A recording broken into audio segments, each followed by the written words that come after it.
Hello everyone! Welcome back to my Maxwell run. Anyway, so today I'm helping out a guy with his Maxwell run. So here I'm on my account. I'm gonna use my own Darwin shell because he doesn't have a mitigator yet. So I decided to use mine because I needed a double sphered mitigator, one with Dandoga and with Isher's guys. So anyway, I'm just like here on my account real quick, and I'll be right on his once I'm done searching it out. So now here's his. I'm gonna accept the friend request, and this is his account. Notice it's not mine. I've already beaten Maxwell, but his team this is the team I'm gonna run with his. I told him to work on a few units, and I kind of got him, and I think it'll work. Yeah, I think it works pretty well. So these are the units he has, and I guess in this guide I'll just give you a bunch of tips and like how I would usually approach Maxwell. And make sure to bring a good friend. Usually I bring a Lily friend, but you need a mitigator too. So I decided to just use like a Lily as a subunit. But obviously, if you could switch Lily and Darvinshaw, that would be like the ideal situation here. Because you don't really need Darvinshaw's leader skill all that much, especially if you have a tree. So notice I always start off with like a fusion potion on Lily just to get things going because I really don't feel like sitting through. Plus, I don't have Lily as a leader, so I don't have any sort of Brave Burst regeneration from attacks. So you had to use that to get started. And in general, I think this thing is pretty good actually, with a nice a nice uh nuker, I guess, Rogan. He has a really nice Brave Burst, Super Brave Burst that refills every turn, and it does a ton of damage, which is really nice as well. I did not have that in any of my past runs, so this is the first time using this kind of team setup, but I'm sure it will work out fine. And yeah, it went pretty smoothly for the first Juggernaut and Abaddon part.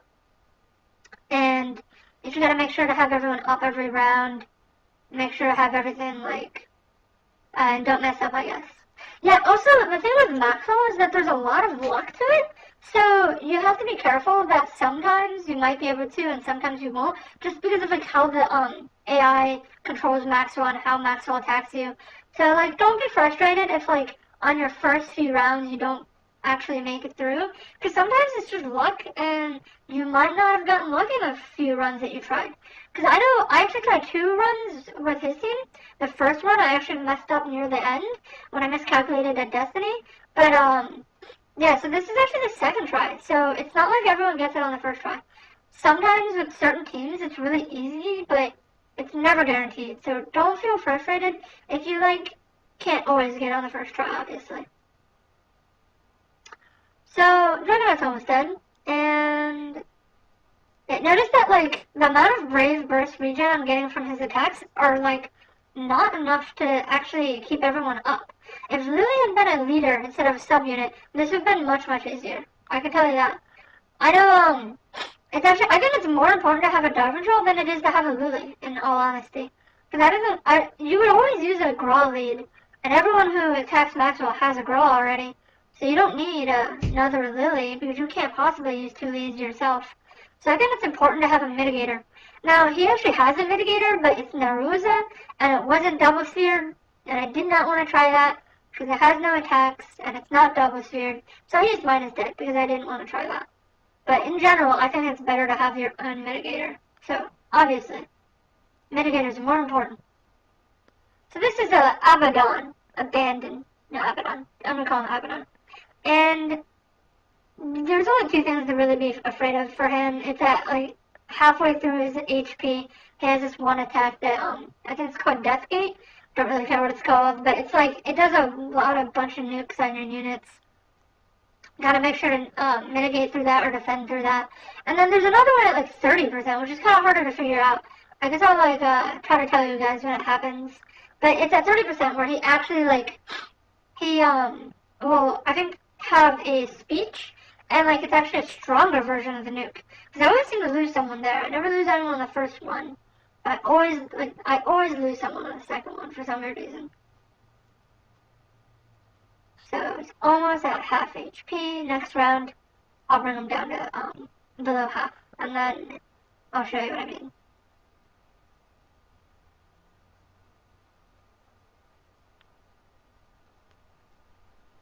Okay, yeah, here you go. There you hit it past half, which is pretty obvious to tell, and it's called Dust Gate, I guess. So it just hits a bunch of units.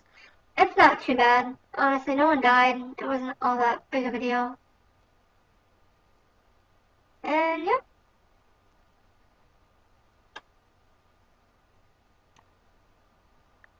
Honestly, the one that's like a lot worse is the one that's at the 30%. So I'll just wait till that one, I guess. Not much else to talk about. I guess oh yeah, don't forget the Maxwell counting chart. There's actually a really cool site for it that like it's called like Maxwell counter British Frontier thing. Yeah, I would just Google it and find it. It like basically counts your turns for you, and it lists out the oh crap, yeah, that's what I meant. It always happens at the 30% one where he like kills one person.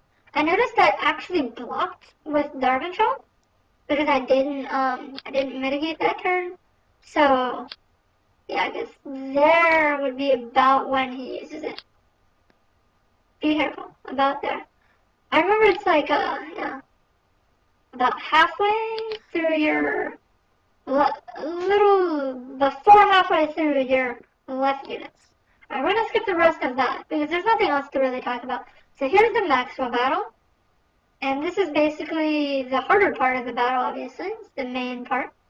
It's the whole point of the battle. The thing about Maxwell is that, like, the worst turns are turns 5 and 20, where you have a Destiny, and it's the second turn of the Sacred Song Rune combo thing. So that's turn 5. And then turn 20 is when you have a Destiny along with the Rune Sacred Song. And the main reason why those are bad is just because after Destiny, you want to have your mitigation up to the point where he can't damage you anymore. And then that way you wouldn't lose anyone. So I'm going to skip to the end here, where I'm about to cross over the most important part is the endless part. The thing about endless is that you want to make sure to have your mitigation up. Otherwise, there's like, I don't think you'll survive without losing anyone. I actually made a mistake here. I totally forgot about Gra being dark and all, and not having any HP. So I didn't heal him. That was a huge mistake. So I had to revive him later. But yeah, in general, he won't do much damage. So unfortunately, I guess like that would be about the line where I would say 20% is. So another 10% from the 30% line I drew earlier. Let me get that. Yep, okay. There's the line. So I think it's like if you look at the R and the Brave of the left units, it's on the line of the R, from what I remember. Okay, now I'm going to skip to the part where we're going past the Sacred Song loop. Yeah, sorry, I didn't want to play through the whole 20-30 minutes of the video, so. I revived Gra here with my last revive. And it should be pretty much over now. Now remember, after you kill Maxwell, she revives with a Sacred Song item buff that she had earlier. So you want to actually kill her on a good turn with either like 2 or 3 turns left. I actually killed her with only 2 turns left, so I have to kill her in 2 more turns, but that's okay. I can pretty much get enough damage for that. I think the main important part of Gra, so, oh, one more thing. If Gra dies early, don't revive him till the very end. Because you don't need him throughout the battle. And he just dies a lot, in general. So, like, if you don't want to keep him going, and it's really annoying to keep him up, you should just, like, not revive him till the very end. Make sure to have one, though, because he really helps. That, extra dark buff on all your attacks really gives you a lot of damage, actually.